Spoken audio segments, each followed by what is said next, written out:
right, you guys, we've got the bike pulled out. It looks so good. I'm really excited to get on the road, see how it feels. So, what do you think, Dan? Should we get out here? Yeah, let's get out of here. Go to Harley, get that nacelle ordered up. I'm gonna order up a manual too, so that we have all the torque specs going forward instead of having to look them up or call. And we need to get lunch, so see you guys on the road.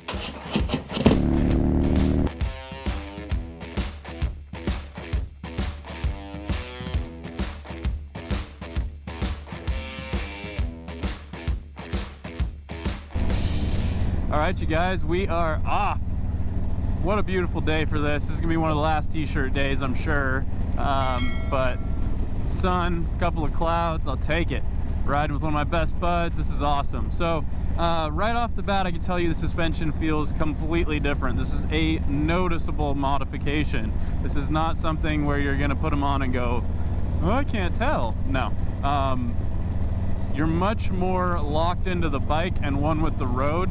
All of that mush, you know, when you would like go over, let's say, whoops or little bumps here and there, and the bike would just absorb it and you wouldn't really have any sort of an input from that, those days are gone. Now you really feel everything, and it's not uncomfortable, it's not teeth chattering, but it's just noticeable that what the bike is doing and feeling, you are now feeling. And I like that. That allows for me to receive input and put input in as I want when I'm riding, and it feels really, really dang good. And then when you hit the brakes, it doesn't dive like it used to. Just a really good feel. I mean, that was a strong front brake grab there, and I mean, it just, yeah, the bike feels completely different in a really, really good, positive way. I will end up putting Dan on the bike, and then afterwards kind of getting his vocal experience of what he thinks of it, but I'm a fan. Yeah, this feels great. Man, it's way tighter. Dives into the corners a lot easier. Ah, that feels good. Yeah, I like it. 10 out of 10 recommend.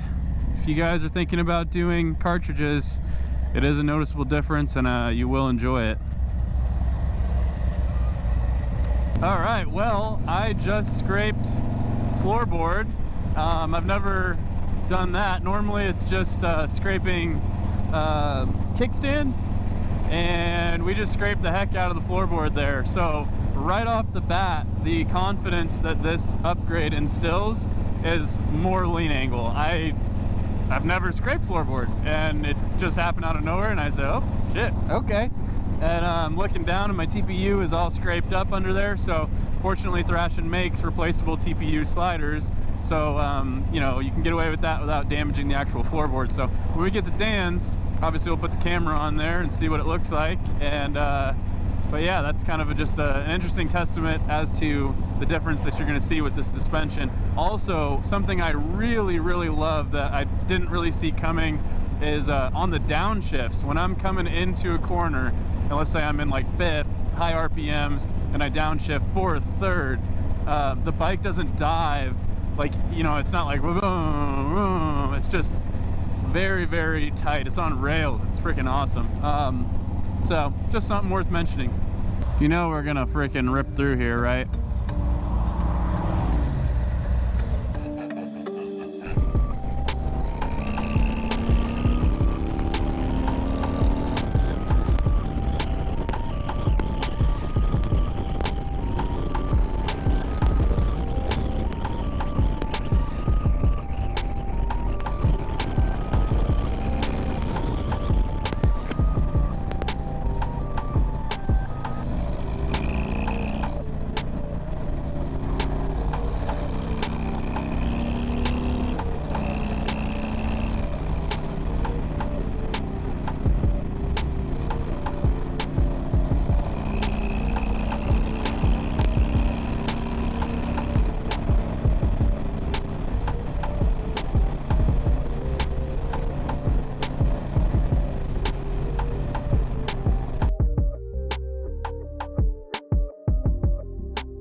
So fortunately, Thrashin does put TPU sliders in the kit. So you end up bolting that to the bottom of your floorboard, and these are replaceable. So what we can do once these get worn down too far is we can simply just unbolt it and bolt a new one up, and you never have to damage your floorboard. I love that they came up with exactly where it's gonna rub and a solution. I think that's awesome. Now, it also helps because this TPU slides much better on the pavement than your actual metal floorboard would, so it doesn't unsettle the bike as badly as it slides. And but it looks like we are going to need to add those spacer blocks that they sell to raise the pegs up a little bit more and get them away from the ground. So, cool stuff.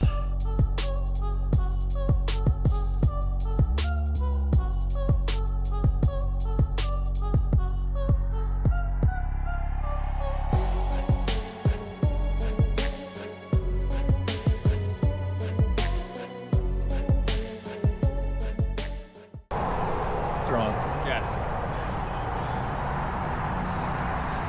You don't have your wallet?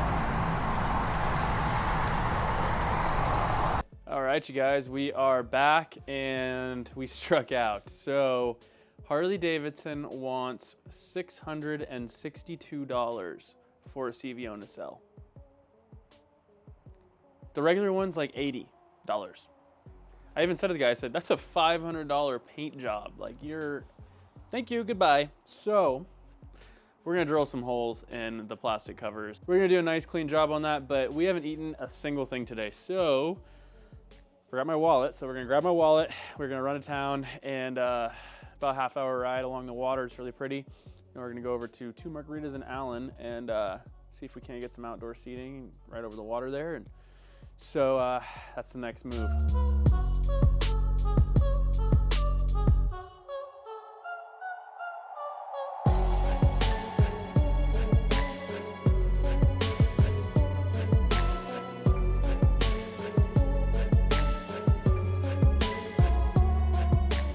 All right, you guys, we have made it. Two Margaritas here on the Hood Canal. The outdoor seating is closed, and honestly, it's a little chilly, so this is good. But the view is still really nice. If I can focus, there we go.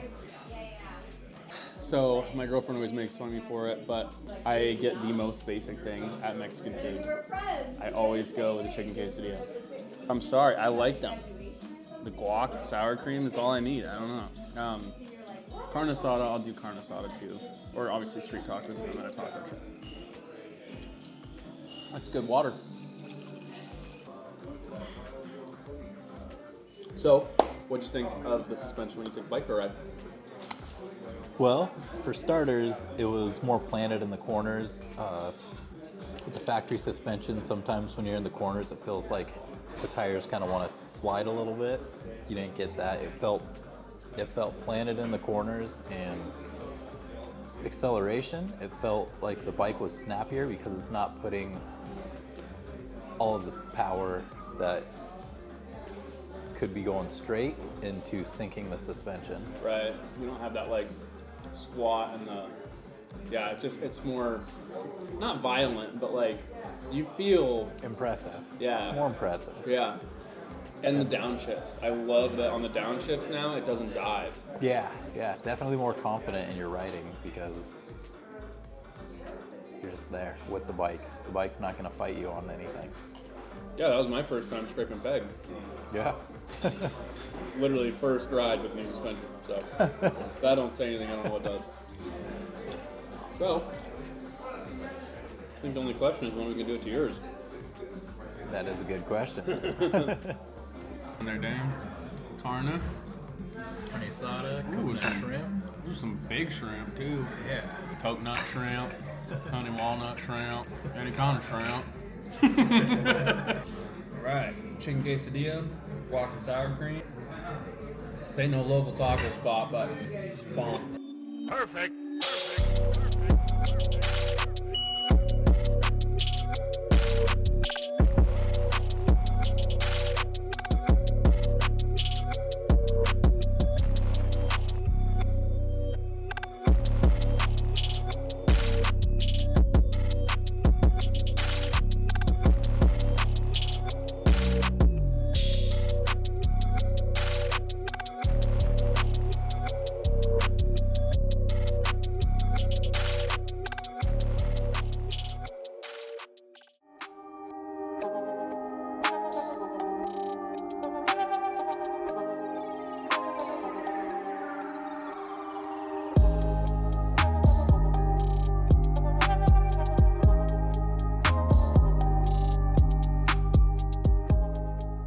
big camera guy over here.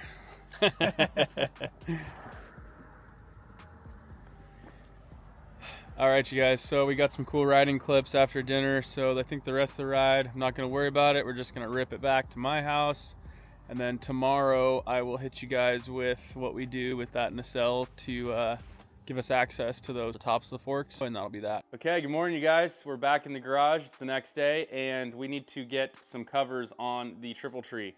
Currently it's exposed, and we've got the fork caps there. We want to be able to make adjustments whenever, and obviously they look cool, so we want to see them. Harley Davidson wants, as you guys saw, 662 or 665 for that CVO nacelle. Insane.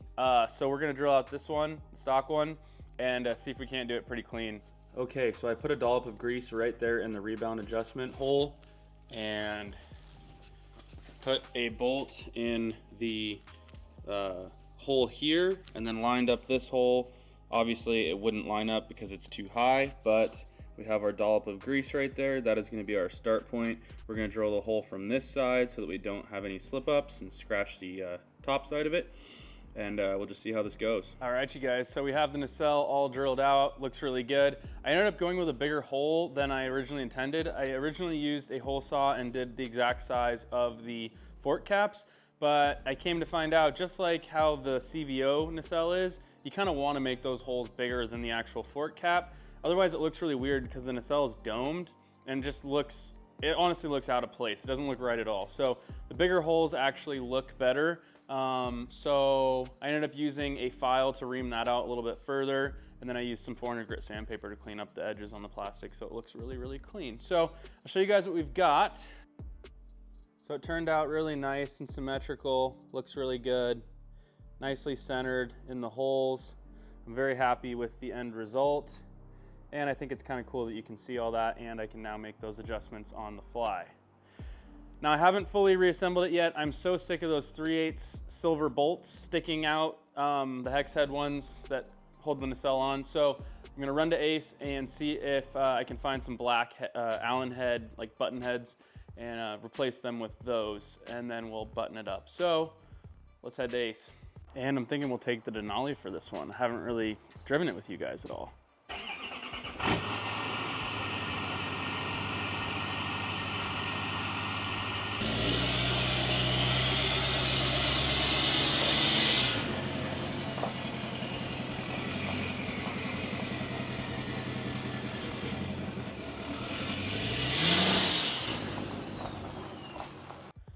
And just like that, we are back, and this job is done. I'm gonna take you guys in, show you what it looks like.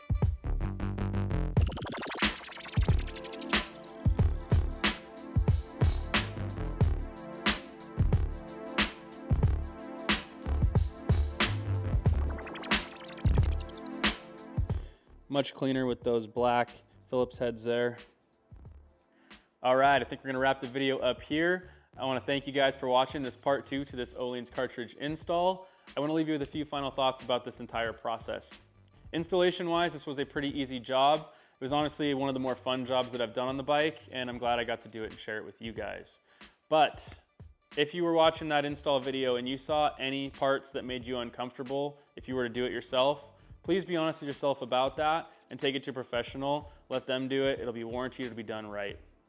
There are some parts of this job that could lead to serious injury or damage of the parts if done incorrectly, and I don't want to see that happen to anyone watching my videos.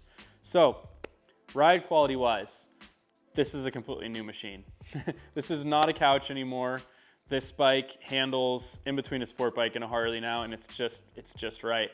You know, when you hit those bumps in the road, it's not uncomfortable, but you can tell that they're there. When you slam on the brakes or you downshift hard once or twice, the bike doesn't dive like it used to, so you really feel that input. When you get on the throttle, the back doesn't squat like it did before, so you really feel it more. You're holding on harder, and it's a much more visceral experience, and it's really a pleasure. I think if you have the opportunity to ride a bike with cartridges, do so, and I think you're gonna end up wanting to do this modification yourself. So, if this video was helpful, if the last video was helpful, please give it a like, comment down below, and please don't forget to subscribe because we are always doing fun, cool things to the bike and in the shop in general. I'll catch you guys in my next off week.